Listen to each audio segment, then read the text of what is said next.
viewers, I'm your host Lipakshi Khurana with another episode of South Asia Focus. Let's begin the show. India is abuzz with anticipation as it plays host to the prestigious G20 summit in New Delhi. The nation stands ready to showcase its digital prowess while actively engaging with global powers on geopolitics and climate challenges. The streets glitter and luxurious cars and the grand Bharat Mandapam complex sparkles in anticipation. In the run-up to the event, Indian Prime Minister Narendra Modi underscored the importance of equality in his address at the B20 Forum, the business component of the G20 event. Let's delve into the preparations and the unfolding events of this momentous occasion.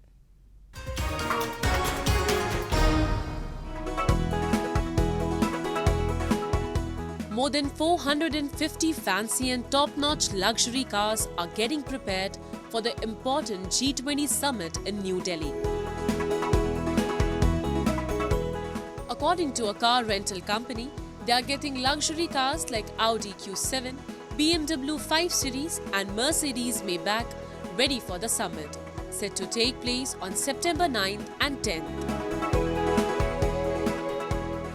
Government की तरफ हमें जो requirement आई है 450 गाड़ियों से ज़्यादा requirement आई है जो दिल्ली में आई है। अब इसमें ऐसे होता है कि जैसे हम अपनी जो है वो 150 गाड़ियाँ प्रोवाइड कर रहे हैं, बट 150 गाड़ियों के अलावा जो बाकी गाड़ियाँ हैं वो बाकी ट्रांसपोर्ट इंडस्ट्री के लोग मिलके बना रहे हैं और उनके अलावा भी जो है मुंबई से, आगरा से, दिल्ली से, अलग अलग जगहों से, आगरा, मुंबई, पंजाब से गाड़ियाँ आ रही हैं रिक्वायरमेंट को पूरा करने के लिए। The G20 summit, scheduled for September 9th and 10th, serves as a platform to foster consensus on various critical issues. India seeks to rally member nations behind reforms in multilateral banking systems and the formulation of a comprehensive global approach to cryptocurrencies, a burgeoning concern in today's digital age. Distinguished leaders from across the world, including US President Joe Biden, Chinese Premier Xi Jinping, Canadian Prime Minister Justin Trudeau, and French President Emmanuel Macron, are expected to grace the summit with their presence. Notably absent, however, will be Russian President Vladimir Putin. Recently, Prime Minister Narendra Modi, addressing the official G20 Forum for Global Business, asserted India's role as the torchbearer of the digital revolution. आज Bharat industry 4.0 के इस दौर में digital revolution का चेहरा बना हुआ है। भारत के साथ जितनी आपकी दोस्ती मजबूत होगी, उतनी ही समृद्धि दोनों को मिलेगी। Modi also urged the need to establish equitable partnerships for progress, asserting that sustainable markets hinge upon a harmonious balance between the interests of producers and consumers. Friends, a profitable market can be sustained when there is a balance in the interest of producers and consumers. This also applies to nations. Treating other countries only as a market will never work. It will harm even the producing countries sooner or later. Making everyone equal partners in progress is the way forward. As India teeters on the edge of global ascendancy, seeking permanent membership in the United Nations Security Council, the G20 summit marks a pivotal moment. India has already secured support from numerous African and other Global South countries, solidifying its role as the voice of the Global South. The G20 discussions are expected to encompass vital global issues such as sustainable development, climate change mitigation, and strategies to combat global pandemics. These discussions underscore India's growing influence on the world stage.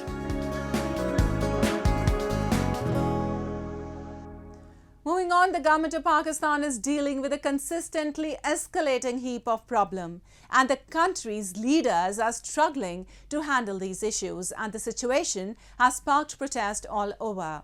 People are really frustrated as electricity bills have shot up and everything costs more. And while the government doesn't seem to know what to do, this drama is getting intense by the day. But how long can this continue? The government will have to figure out how to calm everyone down and make things better.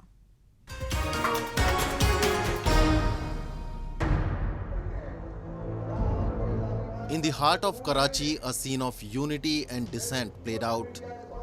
About 1,000 women, fed up with soaring electricity prices, took to the streets in a protest that echoed the growing frustration. Holding banners and even setting electricity bills on fire, these women voiced their concerns under the banner of Jamaat-e-Islami, a major Islamic party. The outcry has spread across Pakistan, sparked by the sting of July's power bills, which had surged due to the increased electricity prices and taxes, a concession to the International Monetary Fund for financial assistance. Soon after, the public frustration mounted. Protests erupted in various parts of the country, reflecting people's grievances. अशराफिया को जिस तरह से सहूलतें दी जा रही हैं बिजली और पेट्रोल की, मुफ्त बिजली और मुफ्त पेट्रोल उनको दिया जा रहा है, उसका सारा दबाव अवाम के ऊपर है। हमारे बिजली के बिलों के अंदर नाजायज़ टैक्स लगाए जा रहे हैं। हम जितनी बिजली इस्तेमाल नहीं करते उससे कई गुना ज़्यादा हमसे उसके बिल लिए जा रहे हैं। बिजली के बिल इसमें कमी की जाए, नाजायज़ टैक्स ख़त्म किए जाएं और अशराफिया को जो मुफ्त बिजली और पेट्रोल फराहम किया जा रहा है ये फौरी ख़त्म किया जाए और इसके साथ ही जो है अवाम को रिलीफ दिया जाए। Meanwhile, the Pakistani government faces its own challenges in the face of rising costs and inflation. The interim finance minister, Shamshad Akhtar, admitted to lawmakers that the government's ability to provide immediate relief was limited due to lack of fiscal space. Pakistan's economic situation remains precarious, with the government balancing on a tightrope. The $3 billion bailout package from the IMF helped avert default but came with demands to remove subsidies in the power sector, causing energy and fuel prices to rise. The plummeting Pakistani rupee added to the strain. Since the fiscal year commenced, the Pakistani rupee's value against the US dollar has dropped by 10.5%.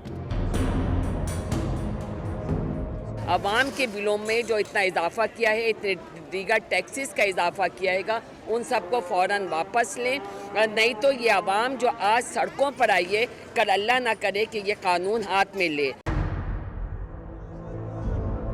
Protests have erupted across the nation, united by diverse concerns, ranging from fuel prices to inflation. Amidst these challenges, the common people is feeling the burden deeply, caught in an economic whirlwind with no easy way out. In the midst of the turmoil, one fact remains clear.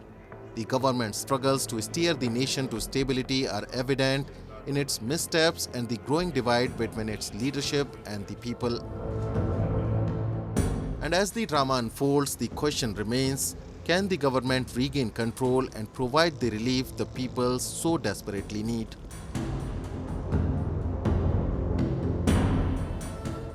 Moving on, in a tale of hardship and challenge, Sri Lanka faces a double whammy. After grappling with its worst financial crisis in decades, the nation is now hit by an unrelenting drought. This dry spell has wiped out more than 95% of essential crops, leaving the land parched and hopes dimmed. As the country strives to recover from economic troubles and nature's fury, the path ahead is laden with hurdles and a long road to restoration. Take a look.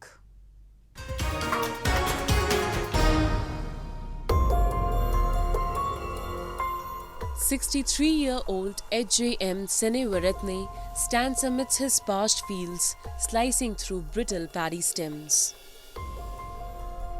The unforgiving drought has ravaged more than 95% of his crop, casting a somber shadow over the crisis-stricken Sri Lanka. This nation, still grappling with the aftermath of its worst financial upheaval in 7 decades, finds itself ensnared in a new battle against the elements. කුඹුර අක්කර 4ක ප්‍රමාණයක් තියෙනවා. හතරෙන්ම කරලා තියෙන්නේ අක්කර 1.15ක් විතර. ඒක ඉතින් ඒකෙත් අක්කර කවාදායමක්වත් ලැබෙන්නේ නැහැ.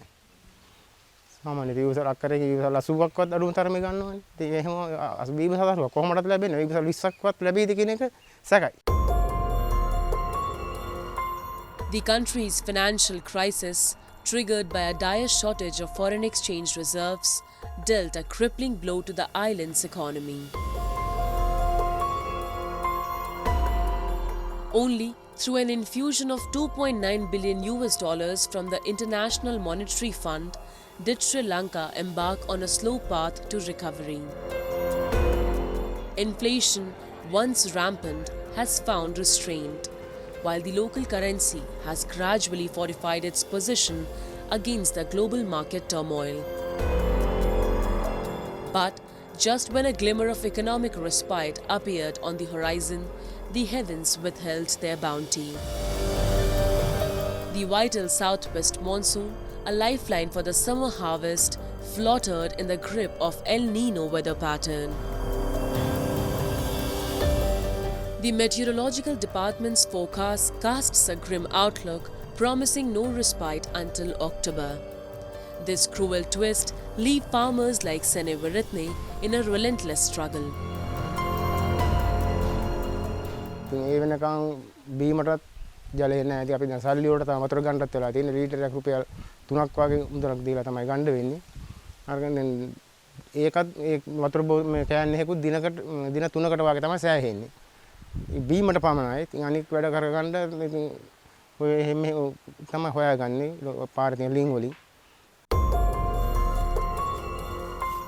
Traditionally abundant, Seneviratne's fields now yield a mere 150 kg of rice, a stark contrast to the usually bounty of 4.5 to 6 tons. 8 reservoirs, once teeming with life-giving water, now stand barren, laying waste to 200 acres of precious paddy fields. The country's agriculture minister paints a grim picture, projecting potential losses scaling up to 75,000 acres. Rice, an indispensable staple for the nation's 22 million citizens, stands at the precipice. The drought's far-reaching consequences extend beyond livelihoods, affecting the very water supply that sustains life. Seneviratne's daily journey to procure water by bicycle is symbolic of this newfound struggle, while his 62-year-old wife, Makama, watches helplessly as her crops wither away. වෙනදා සාමාන්‍යයෙන් අපි තුන් වේලම බත්තු යාගෙන කෑවා. දැන් එහෙම කන්න අපහසුයි. සාමාන්‍යයෙන් දවසට දෙවේලක් තමයි උයන්නේ. එක වේලක් සාමාන්‍යයෙන් තේ ටිකක් බීලා කොහොම හරි ඉන්නවා. With just 100,000 rupees in their savings, the couple clings to a tenuous hope in the face of mounting expenses, demanding at least 15,000 rupees each month. As the rice crops lie decimated and the prospect of seed paddy remains scarce, an unsettling cloud of uncertainty hangs over their future. While the nation's resilience has been tested time and again, the question lingers: can the sun ever rise anew over these parched fields? And time now for Asia This Week, the stories from across the continent.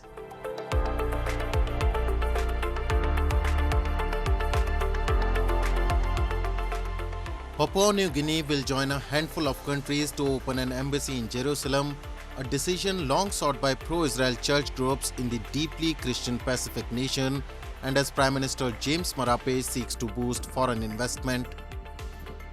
Marape announced he would travel to Israel for the embassy opening on September 5 in a speech on PNG's National Holiday for Prayer on August 26, when he also said a law would be introduced to officially declare PNG a Christian country. Marape previously told Parliament Israel was important because of its agriculture technology. However, church groups have long lobbied for a Jerusalem embassy.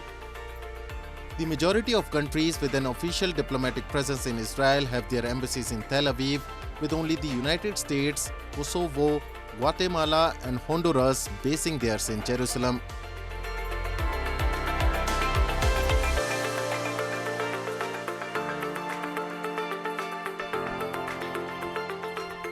Japan's defense ministry submitted a record spending request of $52.67 billion for fiscal 2024, the latest step of a plan to boost defense spending by 43 trillion yen over 5 years.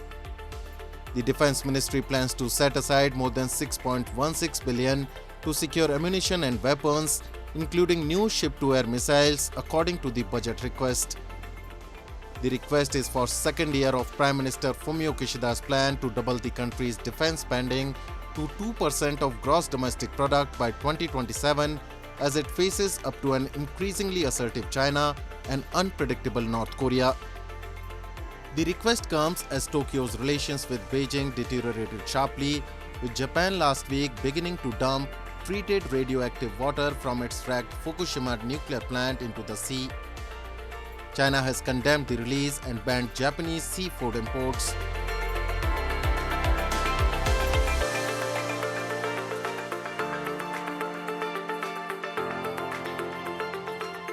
South Korea's military this week said it was conducting large-scale outdoor maneuver exercises as part of the Ulchi Freedom Shield drills, which South Korean and US troops began last week. In footage provided by the army, military tanks were seen holding outdoor firing drills during field training. The army said it mobilized around 1,600 soldiers and 450 military equipment, including K1A2 tank and K9A1 self-propelled howitzers in the Poncheon and Chorwon areas near the border with the north during the 5-day training that started on 28 August. South Korea and the US are set to wrap up an Ulchi Freedom Shield summer exercises designed to enhance their joint responses to North Korea's nuclear and missile threats.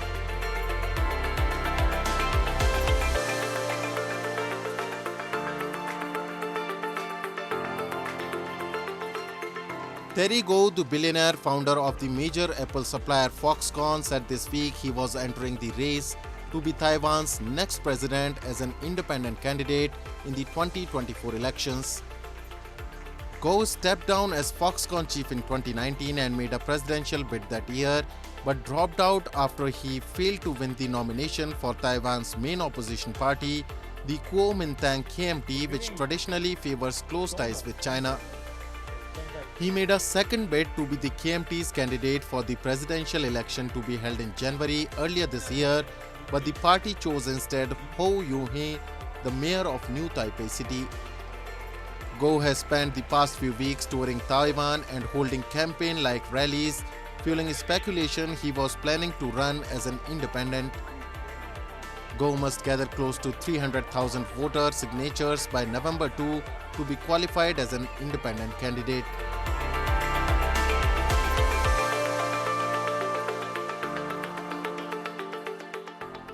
Moving on, Onam, a festival of floral artistry and delectable cuisines, was celebrated with great enthusiasm across India. The festival drew people from all across the globe to engage themselves in the 10-day harvest festival, which also comprised the number of mind-refreshing events like boat races, folk dance performances, rangoli making and other cultural programs. So let's explore one more event this week that is yet another true manifestation of India's cultural heritage. Kerala, popularly known as God's own country, is located in India's southern part. it has a long and rich cultural heritage that is closely intertwined with its flora and fauna. Annual festivals like Onam bring true joy to the people as it connects them with nature and cultivates fondness for one another. Start with sports events like boat races and tug of war, followed by traditional floral designs created by women with fresh yellow flowers to form rangolis. At the same time, men flaunt pulkit art, while temples perform religious processions every other day, drawing large numbers of people for feasts. This is how the 10-day harvest festival of Onam is celebrated in the southern state. Displaying over 20 cuisines served on banana leaves with a series of traditional folk performances, the Onam festival was celebrated with great fervour this year, attracting social media influencers and vloggers from across the globe. We are very privileged to be here today from North India to South, especially Kerala being a very exotic place, a very offbeat destination. It's been such a beautiful experience up to now, visiting all the cultural heritage, the different places where government is dealing. The Festival of Cuisines, Onam Sadhya, prepared with 13 dishes served on banana leaves, was widely observed and celebrated worldwide, especially by the Malayalis. On the occasion, people were found standing in long queues with their eyes fixed on the doors of the temples and their hearts full of hope to seek blessings for a prosperous life. Meanwhile, the premises of temples were filled with the scent of incense and the sound of chanting mantras. On the other side, enthusiast groups were busy entertaining crowds with their traditional exotic clothing and captivating dance forms such as Kathakali, Tiruvatira, Pulikali, Kumattikali, Tumba, Talal and Onamkali. Today being a very auspicious day, so we wanted to celebrate our Onam, our first Onam actually after being married. So in the Sitapudar Coimbatore temple. So we wanted to start our first Onam being very happy. We have come to this temple for Onam. We have been coming to this temple for ever since I knew. Yeah. So it is always so crowded here, like every year for Onam, it is always like this. And we do this prayers and all for the welfare and the happiness and prosperity of the family and for the well-being of whomever we care about. Believers say the festival celebrates the homecoming of the mythological king Mahabali from Patal Lok, who, despite being a demon, was generous to people, and his reign was considered a golden era for the people of Kerala. Onam is very special to our heart because we Malayalis grown by celebrating Onam each and every year. So it's very, very special to us. Whoever in which part of the world, everyone was so curious to celebrate Onam, and we everyone want to celebrate Onam with our family.